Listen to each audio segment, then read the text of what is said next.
Okay, so now we're gonna shift over to our Everyday Math pre-teach review packet.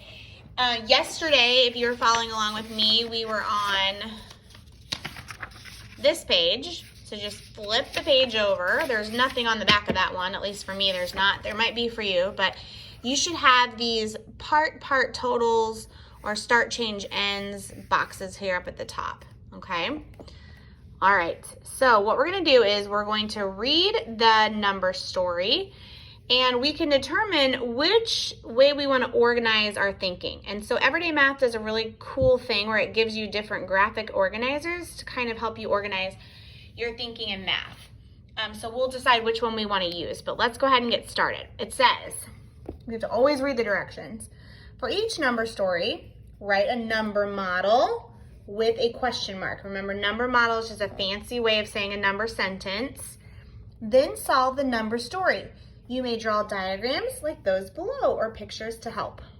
Okay, so here's the problem. It says, Madison ran for a total of 48 minutes on Monday.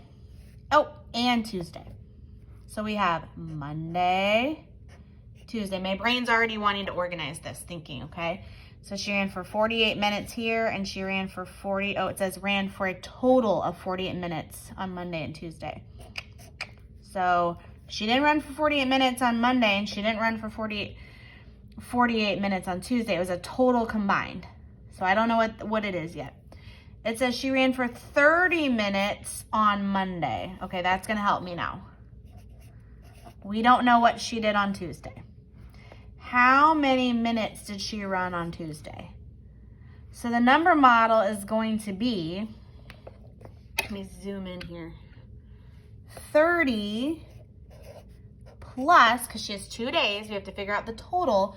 So 30 would be Monday plus Tuesday. We don't know what she did on Tuesday, but we know that she equaled 48 total minutes. Okay? So how can I solve this problem? Well, I can think about, well, this one would probably work. I mean, any of these boxes really would work, but this one would work. She started off with 30,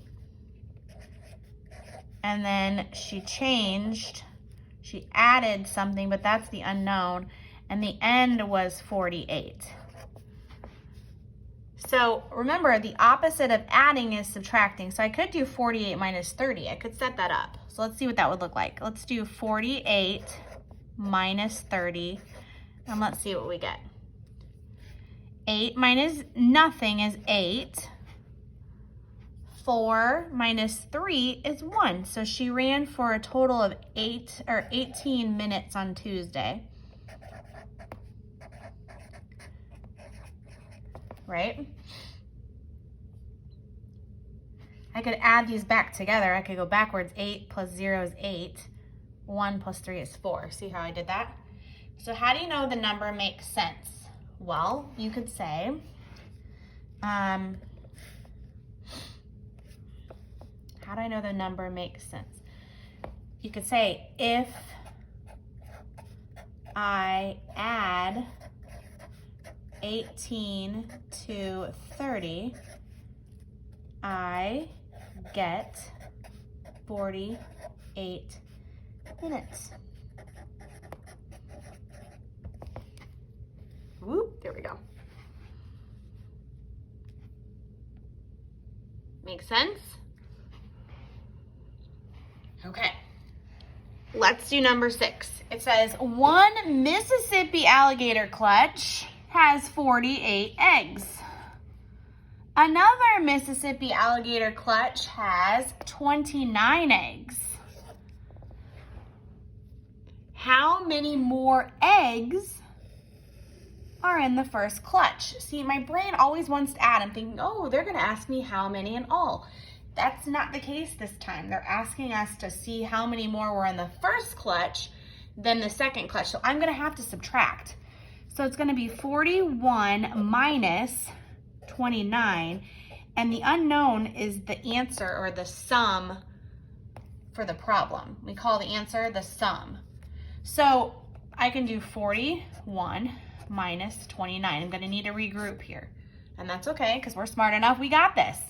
So we can't have 1 and take away 9. So I'm gonna have to go borrow from my neighbor. I'm gonna have to say, hello neighbor, can I borrow a group of 10? So I have to cross off this 4, this 40, it's really 40, and I have to borrow a group of 10, which makes it a 3. And the group of 10 that I borrow now comes next to this 1. So really, I'm gonna cross this out. It becomes an 11, okay? Because I put the 1 group of 10 next to the 1. So now 11 take away 9 is a little bit easier to solve.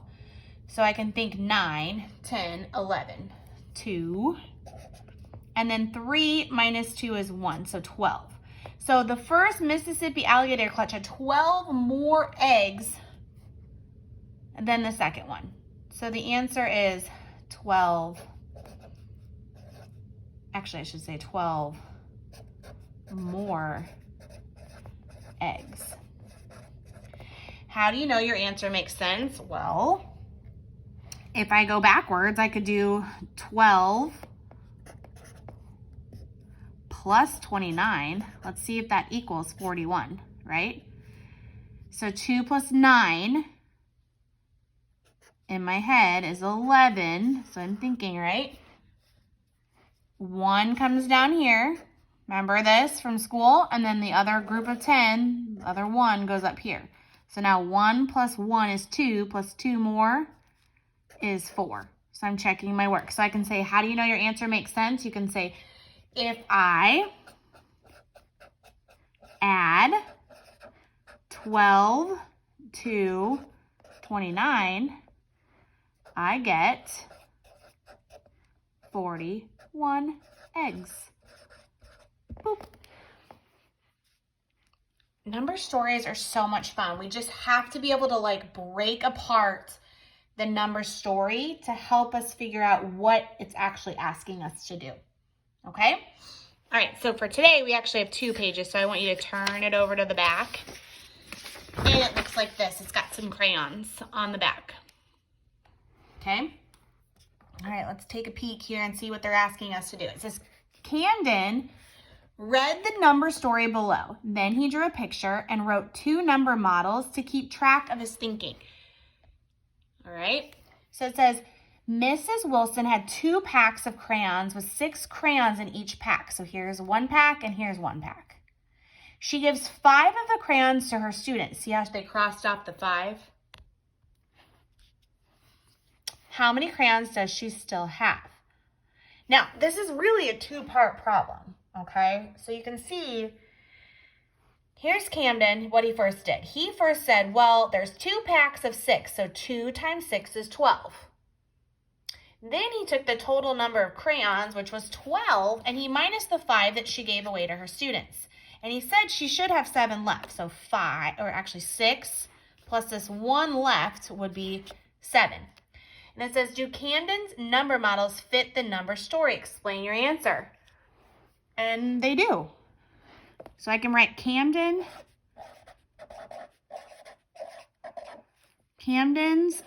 number model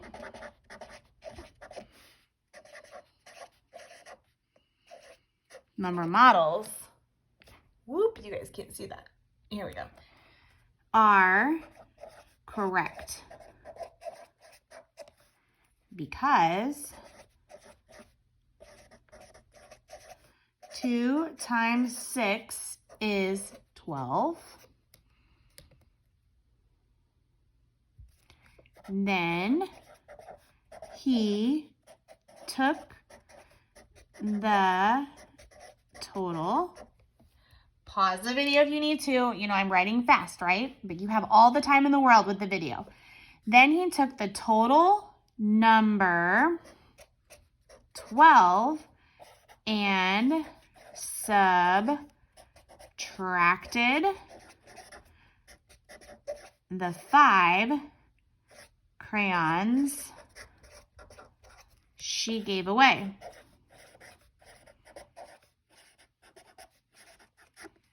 (12 minus 5 equals 7, period). Hit pause if you need to copy that. If you decide to write something different, boys and girls, it's very important. Listen to me. It has to make sense. It's so much easier to say, well, I just did it in my head, or I just know, or yes, she's right. I have to break out my thinking and put it into words, and that is tricky, and we're going to be working a lot on that this year in 3rd grade. Okay? Explaining our thinking. Okay, let's go to number 8 when you're ready. So if you need to pause, then come back over and join me for the last question of the day. Number 8 says, there are 6 hot dog buns in a pack. Oh, this is the story of my life, I feel like. There's never enough buns for the number of hot dogs that I need. Let's see what this says. There are 6 hot dog buns in a pack. How many hot dog buns are in 6 packs? Okay, so you can draw a picture over here if you want. 1, 2, 3, 4, 5, 6. So here's my 6 packs, and you could do 1, 2, 3, 4, 5, 6. Here are the hot dogs in each pack. There should be how many? Not hot dogs, hot dog buns. There should be 6 buns in each pack. Okay, it says, you may draw a picture to help you solve. Circle the number model that fits the story. Okay, so we have 6 plus 6 would be 12. Let's just put the answer here because that's a double stack. Or 6 times 6. So we have 6 hot dog packs with 6 buns in each. So the answer is actually going to be 6 times 6. And 6 times 6 is 36. And I'm just going to tell you 36, how many hot dog buns are in a pack? Buns is the unit. Guys, I'm going to tell you right now, there's no other way for me to explain this to you other than just understanding your math facts, okay? I can draw it out for you and we can count all the dots. We can say, oh, 6, 12. We can keep going by counting. But this is a doubles fact. No matter if it's addition or multiplication, it's a doubles fact. So 6 times 6 is 36. It's something I want you to learn like that. We're going to keep working on our math facts, but that is what it is. It says, explain how you solved problem 8A. You can say, I knew that 6 plus 6 equaled 12. And there were 6 groups of 6. So the answer, pause if you need to, is 6 times 6 equals 36 buns. Okay. Go ahead and copy that down. If you don't understand it, please, please, please rewind the video back and listen to me say it again. Okay? All right, great job today, guys, and I will see you back here tomorrow.